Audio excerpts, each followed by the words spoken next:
সুপ্রিয় শিক্ষার্থী বন্ধু, সবাইকে অনলাইনের ক্লাসে স্বাগত। আশা করছি সবাই বাড়িতে আছো, সুস্থ আছো, ভালো আছো। আমরা নবম শ্রেণীতে জীববিজ্ঞানের গত দিনে অষ্টম অধ্যায় শেষ করেছি। তোমাদের সম্ভবত পঞ্চম অধ্যায়টা যেহেতু ফার্স্ট টার্মে ছিল, তো সেটা মনে হয় বাদ পড়ে গেছে, তো আমি পঞ্চম অধ্যায়টা আবার শুরু করলাম। পঞ্চম অধ্যায়টা শেষ করে তারপরে আরো সামনের দিকে আমরা এগোবো। তো তাহলে চলো শুরু করা যাক পঞ্চম অধ্যায়। পঞ্চম অধ্যায়ে রয়েছে খাদ্য, পুষ্টি এবং পরিপাক। আচ্ছা, এখন আসো খাদ্য, পুষ্টি এবং পরিপাক। জীবের বেঁচে থাকার জন্য খাদ্যটা এসেনশিয়াল। আমরা জানি যে বেঁচে থাকার জন্য খাদ্যটা খুবই প্রয়োজনীয়। জীব বলতে আমরা প্রাণী এবং উদ্ভিদ উভয়কেই বুঝে থাকি। তো এই অধ্যায়ে আমরা উদ্ভিদের খাদ্য, পুষ্টি এবং পরিপাক এবং প্রাণীর খাদ্য, পুষ্টি, পরিপাক এই দুটো বিষয় নিয়ে আলোচনা করব। আজকে আমরা শিখব উদ্ভিদের ক্ষেত্রে খাদ্য, পুষ্টি, অর্থাৎ উদ্ভিদের পুষ্টির অতি প্রয়োজনীয় উপাদানগুলো সম্বন্ধে আজকে আমরা জানব। আচ্ছা আচ্ছা তাহলে আসো, ফার্স্টে আসো উদ্ভিদের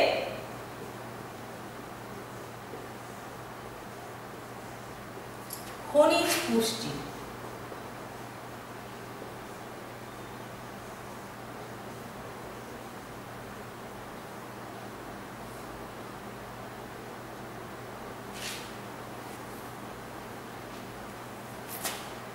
ফার্স্টেই আমাদের যে কথাটা জানতে হবে যে পুষ্টিটা কি, খাদ্য কি আর পুষ্টি কি। সাধারণভাবে বিজ্ঞানের ভাষায় যা খেলে আমাদের ক্ষুধা নিবারণ হয়, সাধারণভাবে আমরা তাকেই খাদ্য বলে থাকি। কিন্তু বিজ্ঞানের ভাষায় যদি বলি তাহলে বলতে হবে যে যে সকল উপাদান গ্রহণ করলে আমাদের ক্ষয় পূরণ, বৃদ্ধি সাধন, রোগ প্রতিরোধ ক্ষমতা বাড়ে, সেটাই হলো খাদ্য। তো প্রাণীর ক্ষেত্রে খাদ্য এক ধরনের, উদ্ভিদের ক্ষেত্রে খাদ্য এক ধরনের। আর পুষ্টি, পুষ্টি বা নিউট্রিয়েন্ট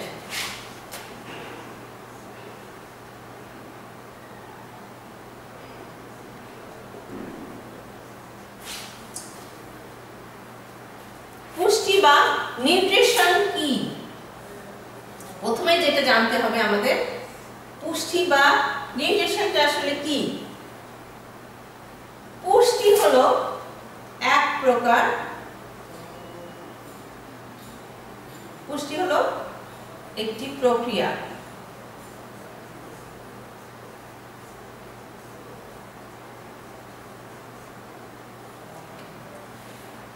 এই পুষ্টি হলো এমন এক ধরনের প্রক্রিয়া যার ফলে আমরা যে খাবার, জীব যে সকল খাবার গ্রহণ করে সেগুলো ভেঙে তরল সরল হয়ে দেহের শোষণ উপযোগী প্রক্রিয়ায় এসে সরল উপযোগী অবস্থায় এসে পৌঁছে। তাহলে খাদ্যের ডেফিনেশন এবং পুষ্টির ডেফিনেশন একটু বুঝে তোমাদের বলতে হবে যে যা খেলে আমাদের রোগ প্রতিরোধ ক্ষমতা, দেহের বৃদ্ধি সাধন, দেহের ক্ষয়পূরণ, দেহের ক্ষয়পূরণ, বৃদ্ধি সাধন এবং রোগ প্রতিরোধ ক্ষমতা বৃদ্ধি পায়, সেটাই হলো খাদ্য। আর পুষ্টি হলো এমন একটা প্রক্রিয়া যে প্রক্রিয়ায় গৃহীত খাদ্যটা জটিল কঠিন খাদ্যগুলো ভেঙে সরল তরল হয়ে আমাদের শোষণ উপযোগী, জীবের দেহের শোষণ উপযোগী হিসাবে গড়ে ওঠে। তো আজকে আমরা উদ্ভিদের পুষ্টিগুলো সম্বন্ধে পড়ব। তাহলে উদ্ভিদ তো আসলে কি গ্রহণ করে? আমরা জানি এরা কোনো কঠিন খাবার গ্রহণ করতে পারে না, অর্থাৎ এরা পানি এবং খনিজ লবণ গ্রহণ করে খাদ্য হিসাবে। তো উদ্ভিদের খনিজ পুষ্টি বলতে উদ্ভিদের যে সকল উপাদান তাদের বৃদ্ধির জন্য অত্যাবশ্যকীয় সেই সমস্ত উপাদানগুলোকেই বলা হচ্ছে খনিজ পুষ্টি। বিজ্ঞানীরা এ পর্যন্ত 7টি খনিজ উপাদানের সন্ধান পেয়েছেন, তার মধ্যে 16টি উপাদান অত্যন্ত ইম্পর্টেন্ট।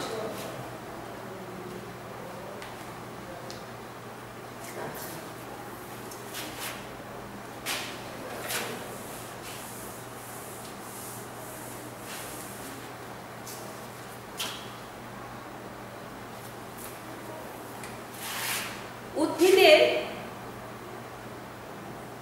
ক্ষেত্রে 16টি অজৈব উপাদান, এখন পর্যন্ত 60টি অজৈব উপাদান যেটা উদ্ভিদের জন্য প্রয়োজনীয় সেটা বিজ্ঞানীরা এখন পর্যন্ত শনাক্ত করতে পেরেছেন। তার মধ্যে 16টি অত্যাবশ্যকীয় উপাদান যেটা উদ্ভিদের বৃদ্ধির জন্য অত্যন্ত প্রয়োজন। সেই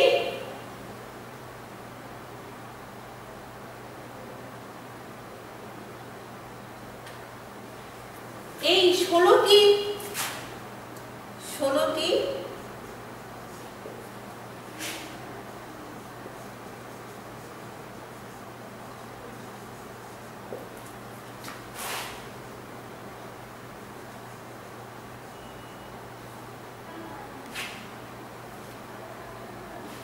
উদ্ভিদের এই 7টা জৈব অত্যাবশ্যকীয় উপাদানের মধ্যে 16টা অত্যন্ত প্রয়োজনীয়, যেটাকে আবার দুটো ভাগে ভাগ করা হয়েছে। একটা হলো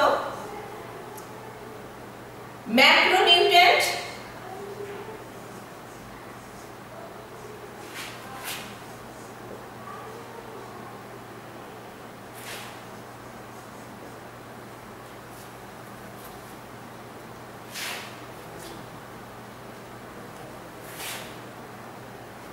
আর একটা হলো মাইক্রোনিউট্রিয়েন্ট।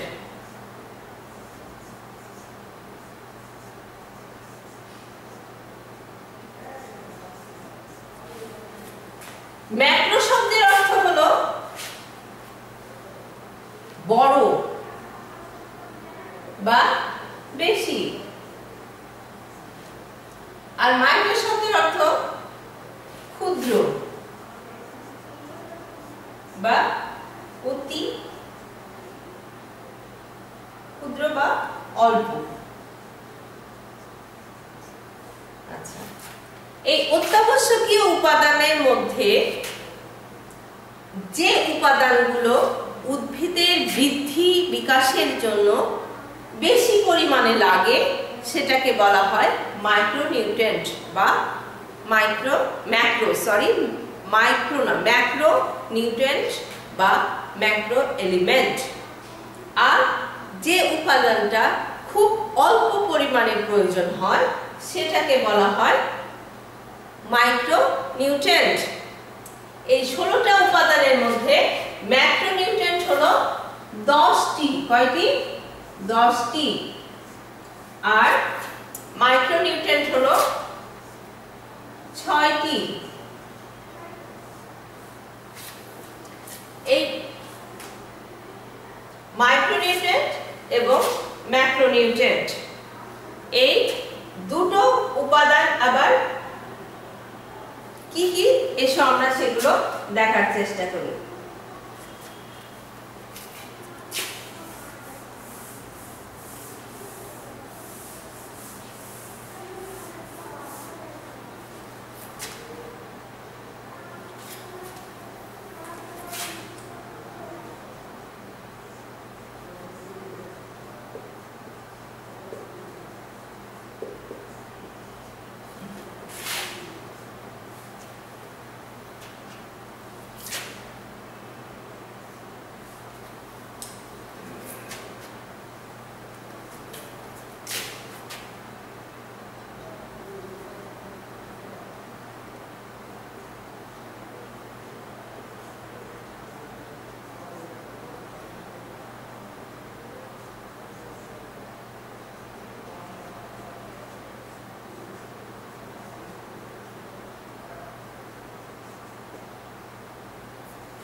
ম্যাক্রোনিউট্রিয়েন্ট কাকে বলে?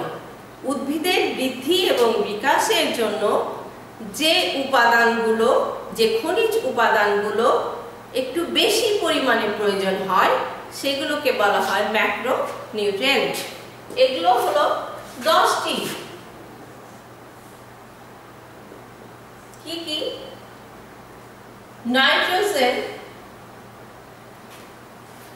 Phosphorus,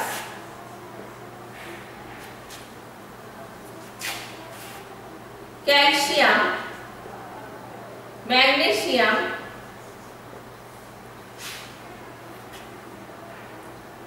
oxygen, hydrogen,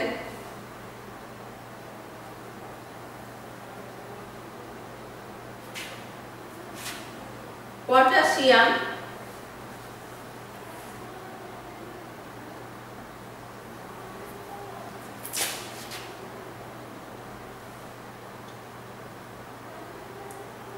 nitrogen, calcium, nitrogen, potassium,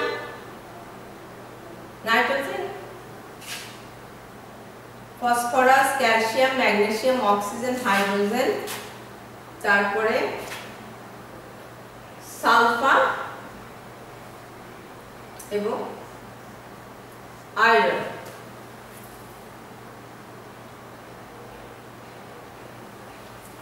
1 2 3 4 5 6 7 8 9 ও আরেকটা হলো বাদ পড়েছে, সেটা হলো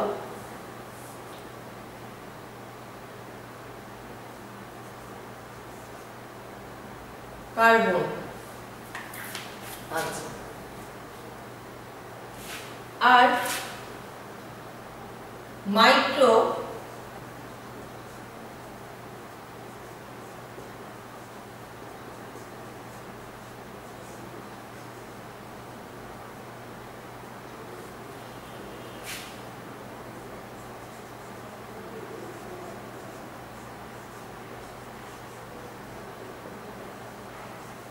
আর মাইক্রোনিউট্রিয়েন্ট হলো 6টি। কি কি? মাইক্রোনিউট্রিয়েন্ট হলো যে সমস্ত খনিজ পুষ্টি উপাদান খুব অল্প পরিমাণে উদ্ভিদের বৃদ্ধি বিকাশের জন্য প্রয়োজন, সেগুলো বলা হয় মাইক্রোনিউট্রিয়েন্ট। এগুলো কি কি রয়েছে? এগুলো হলো 6টি। প্রথমে জিঙ্ক, তারপর ম্যাঙ্গানিজ,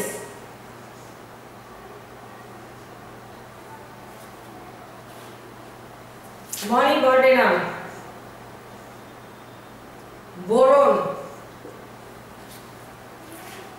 কপার, আর একটা হচ্ছে ক্লোরিন। তাহলে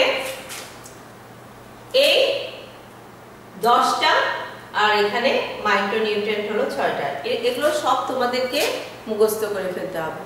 যে কোনো একটা মুখস্থ করলে তোমরা আরেকগুলো পেরে যাবা, আর যদি সম্ভব হয় সবগুলোই মুখস্থ করে ফেলবা।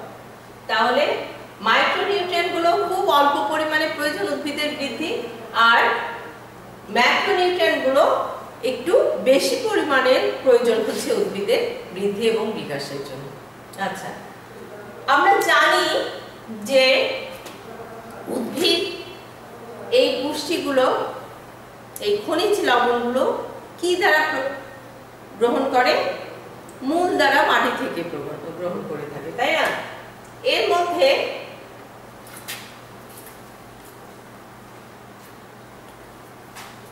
অক্সিজেন এবং কার্বন এই দুটো উপাদান বায়ুমণ্ডল থেকে গ্রহণ করে।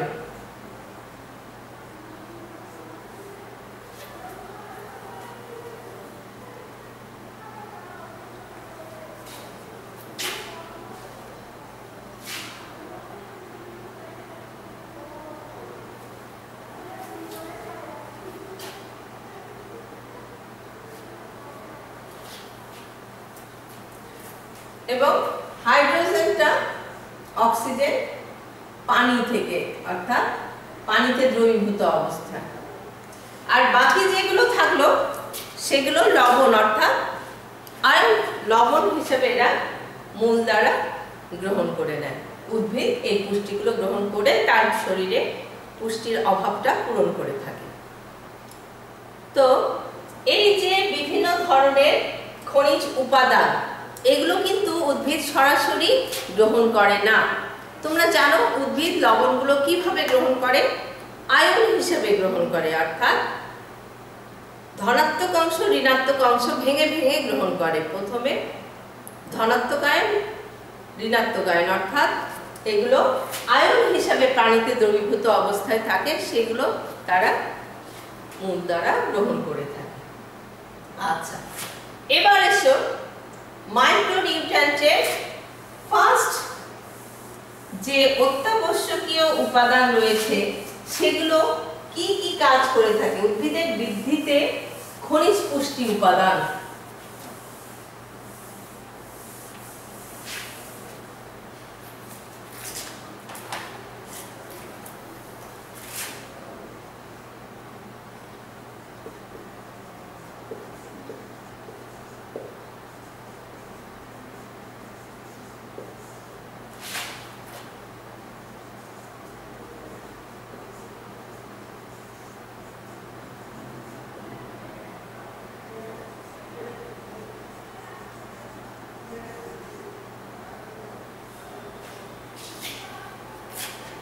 খনিজ পুষ্টি উপাদানের ভূমিকা।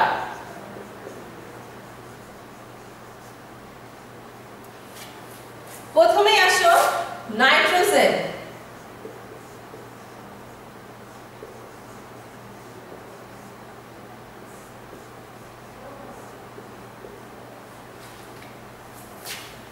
আমরা জানি নাইট্রোজেনটা মোস্ট একটা ইম্পর্টেন্ট উপাদান প্রাণীদের ক্ষেত্রে, জীবের ক্ষেত্রে। প্রাণীদের ক্ষেত্রে এই প্রোটিনটা যে কাজে লাগে, প্রোটিনের অন্যতম উপাদান হলো নাইট্রোজেন। আর প্রোটিনটা কিসের সমন্বয়ে গঠিত আমরা জানি?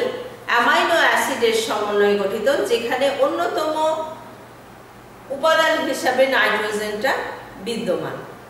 আর উদ্ভিদের ক্ষেত্রে যে সবুজ গাছপালা অর্থাৎ খাবারটা যে তৈরি হয় তার সবুজ অংশে, সেখানে অন্যতম উপাদান রয়েছে ক্লোরোফিল।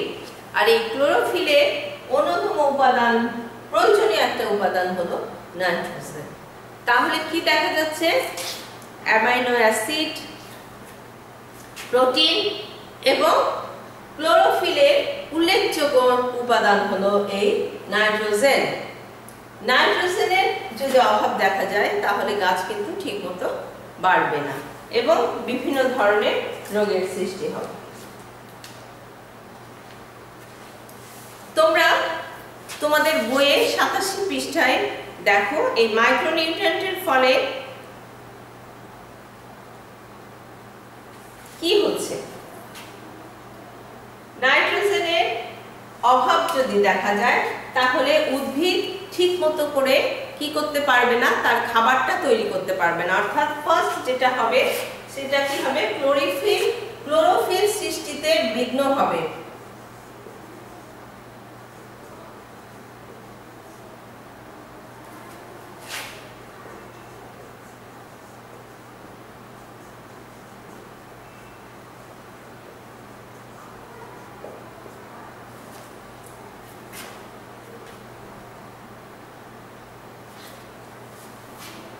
ক্লোরোফিল যদি উদ্ভিদে তৈরি না হয় তাহলে কি হবে? উদ্ভিদ তার খাবার প্রয়োজনীয় পাবে না।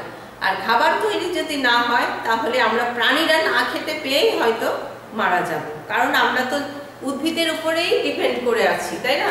তো সেই জন্য এই নাইট্রোজেনটা অত্যন্ত গুরুত্বপূর্ণ একটা ম্যাক্রো নিউট্রিয়েন্ট। এরপরে আসো ম্যাগনেসিয়াম।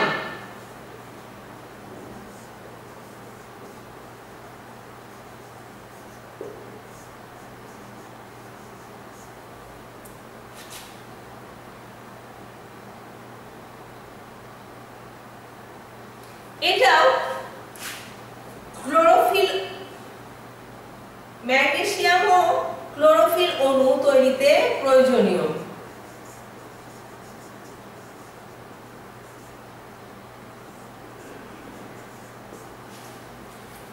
ম্যাগনেসিয়াম ও ক্লোরোফিল অণু তৈরিতে একটা গুরুত্বপূর্ণ ভূমিকা পালন করে থাকে। আর এই ম্যাগনেসিয়ামের সাথে শ্বসন প্রক্রিয়া, এই ম্যাগনেসিয়ামটা কি করে, উদ্ভিদের যে আরেকটা শারীরবৃত্তীয় অন্যতম গুরুত্বপূর্ণ বিষয় হলো শ্বসন, সেটাতেও এই ম্যাক্রোনিউট্রিয়েন্টের মধ্যে ম্যাগনেসিয়ামটা সাহায্য করে থাকে। আচ্ছা, এরপরে আসো পটাশিয়াম।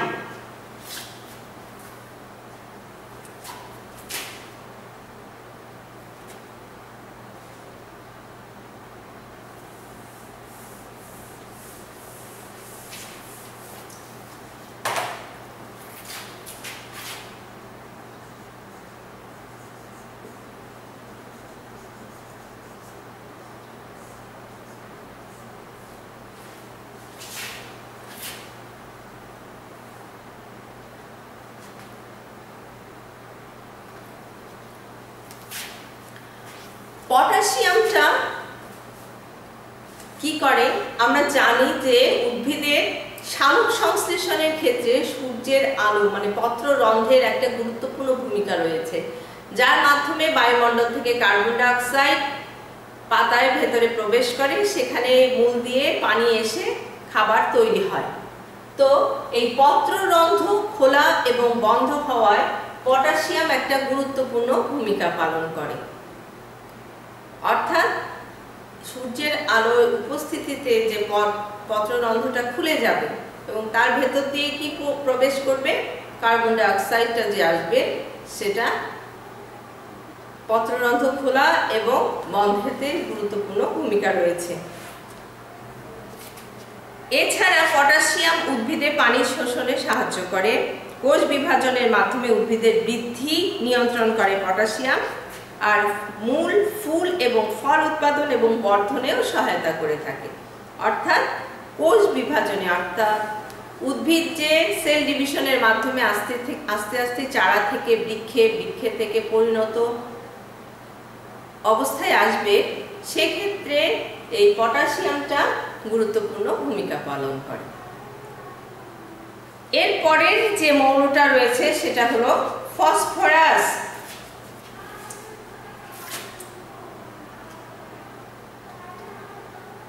ফসফরাস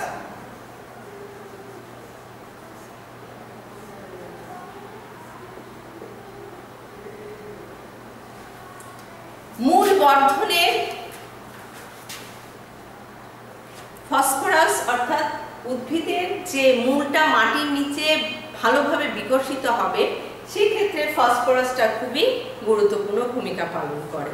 ফসফরাস জীবকোষের ডিএনএ, আরএনএ, এনএডিপিএইচ এবং এটি প্রভৃতি গাঠনিক উপাদান।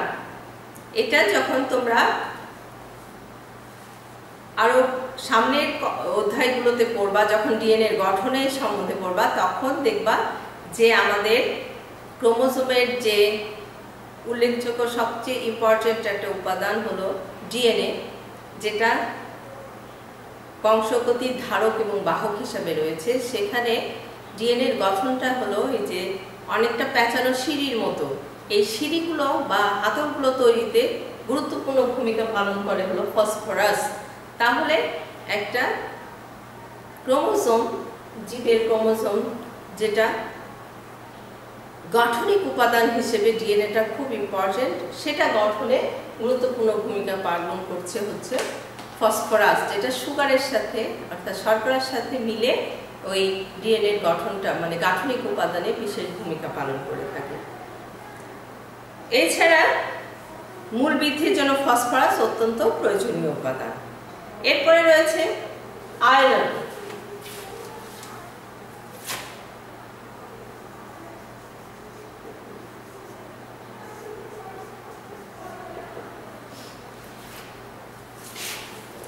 সাইটোক্রোমের গাঠনিক উপাদান এবং বায়বীয় শ্বসনের উপর নির্ভরশীল। ক্লোরোফিল সৃষ্টিতে আয়রনের গুরুত্বপূর্ণ ভূমিকা রয়েছে। অর্থাৎ এটা আয়রন গুরুত্বপূর্ণ ভূমিকা পালন করে হলো সাইটোক্রোমে গার্ভস্থনিক উপাদান হিসাবে শ্বসনে করে এবং ক্লোরোফিল সৃষ্টিতেও আয়রনের বিশেষ ভূমিকা রয়েছে। আচ্ছা, এই যে সব উপাদানগুলো যদি উদ্ভিদ ঠিক মতো না পায় তখন কি করতে হয়? জমিতে প্রয়োজনীয় আর্টিফিশিয়াল সারগুলো দিয়ে, অর্থাৎ যে কৃত্রিম সারগুলো দিয়ে এই অভাবগুলো পূরণ করতে হয়। তার মধ্যে অন্যতম হলো নাইট্রোজেন, ইউরিয়া হিসাবে ইউরিয়া, পটাশিয়াম, মিউরেটস অফ পটাশ এবং ফসফরাস, ট্রিপল সুপার প্রভৃতি সার ব্যবহার করে থাকি আমরা। তাহলে কি কি ব্যবহার করছি আমরা? এগুলো যদি পর্যাপ্ত পরিমাণে না পাই তাহলে একটা জমিতে ফসল কিন্তু সুন্দরভাবে হবে না, যার জন্য অভাব দেখা দিলে বিভিন্ন ধরনের ফসলের রোগবালাই আসবে এবং ফলন আশা অনুরূপ হবে না। সেক্ষেত্রে কি করতে হবে? আমাদের কৃত্রিম অর্থাৎ বাড়তি কিছু মিশিয়ে সার প্রস্তুত করে সেগুলো জমিতে দিয়ে ফলনের ব্যবস্থা করতে হবে। যেমন নাইট্রোজেনের অভাবের জন্য ইউরিয়া সার, তারপরে ইউরেটস অফ পটাশ, মিউরেটস অফ পটাশ আছে, তারপরে ট্রিপল সুপার ফসফেট, এই সারগুলো ব্যবহার করে আমরা উদ্ভিদের পুষ্টির অভাব পূরণ করতে পারি। এরপরে আসো মাইক্রোনিউট্রিয়েন্ট। মাইক্রোনিউট্রিয়েন্টের ক্ষেত্রে ম্যাঙ্গানিজ, মাইক্রো,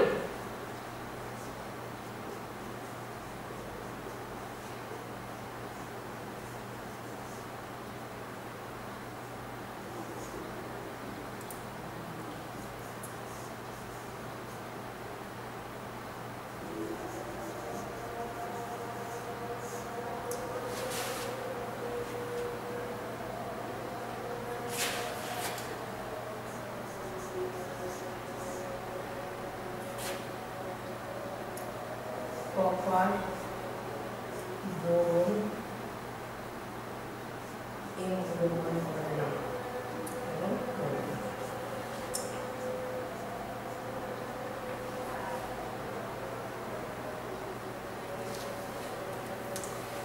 আচ্ছা, মাইক্রোনিউট্রিয়েন্টের মধ্যে হলো ম্যাঙ্গানিজ, তারপরে আসবে কপার, বোরন, মলিবডেনাম এবং ক্লোরিন। এই ম্যাঙ্গানিজটাও কিন্তু ক্লোরোফিল অণু তৈরিতে একটা গুরুত্বপূর্ণ ভূমিকা পালন করে থাকে। কপার, টমেটো, সূর্যমুখী উদ্ভিদের স্বাভাবিক বৃদ্ধির জন্য কপার বা তামার প্রয়োজন। শ্বসন প্রক্রিয়ার উপরও কপারের প্রভাব উল্লেখ করা যায়। বোরন, উদ্ভিদের সক্রিয়ভাবে বর্ধনশীল অঞ্চলের জন্য বোরন প্রয়োজন। চিনি পরিবহনে বোরন পরোক্ষভাবে বিস্তার লাভ করে। মলিবডেনাম, অণুযুগ দিয়ে বায়বীয় নাইট্রোজেন সংগবর্ধনের জন্য মলিবডেনাম অত্যাবশ্যক। আর ক্লোরিন হলো সুগার বিট এবং মূল এবং কাণ্ডের বৃদ্ধির জন্য ক্লোরিনের প্রয়োজন হয়। তাহলে আমরা দেখছি যে ক্লোরোফিলের অন্যতম অণু উপাদান হলো ম্যাঙ্গানিজ, যেটা ক্লোরিন অণুর একটা গুরুত্বপূর্ণ ভূমিকা পালন করছে, মানে ক্লোরোফিলের একটা অণু তৈরিতে গুরুত্বপূর্ণ ভূমিকা পালন করছে। আর কপারটা কি করে? স্বাভাবিক বৃদ্ধির জন্য, অর্থাৎ আমরা যে সূর্যমুখী, বিভিন্ন ধরনের টমেটো ইত্যাদি স্বাভাবিক বৃদ্ধির জন্য কিছুটা কপারের প্রয়োজন হয়। বোরনের ক্ষেত্রে যে শর্করা, অর্থাৎ উদ্ভিদ যে শর্করা খেয়ে তার দেহের পুষ্টি সাধন করবে, সেক্ষেত্রে বোরনের কিছুটা প্রয়োজন। মলিবডেনাম নাইট্রোজেনটাকে সংঘবদ্ধ করতে, অর্থাৎ মাটিতে নাইট্রোজেনটাকে সংঘবদ্ধ করতে মলিবডেনাম লাগছে। আর ক্লোরিনটা হলো মূল এবং কাণ্ডের বৃদ্ধির জন্য বেশ প্রয়োজনীয়। তো তাহলে তোমরা আজকে এই পর্যন্ত তোমরা বিভিন্ন ধরনের উদ্ভিদের মাইক্রো এবং ম্যাক্রো নিউট্রিয়েন্টগুলো সম্বন্ধে জেনেছো এবং কোনটা কি কাজ করে তোমরা একটা খাতায় ছক টেনে প্রত্যেকটার পাশে বৈশিষ্ট্যগুলো, অর্থাৎ এই পটাশিয়াম, নাইট্রোজেন, ক্যালসিয়াম ইত্যাদির ভূমিকাগুলো কি অর্থাৎ এক পাশে উপাদানগুলোর নাম এবং আরেক পাশে কাজগুলো তোমরা সুন্দরভাবে ছক টেনে শিখে ফেলবে। তো আজকে এ পর্যন্তই। নেক্সট দিনে আমরা এই সমস্ত পুষ্টি উপাদানের অভাবে কি কি রোগ হতে পারে সে সম্বন্ধে আলোচনা করব। ততক্ষণ পর্যন্ত তোমরা ভালো থাকো, সুস্থ থাকো। আল্লাহ হাফেজ।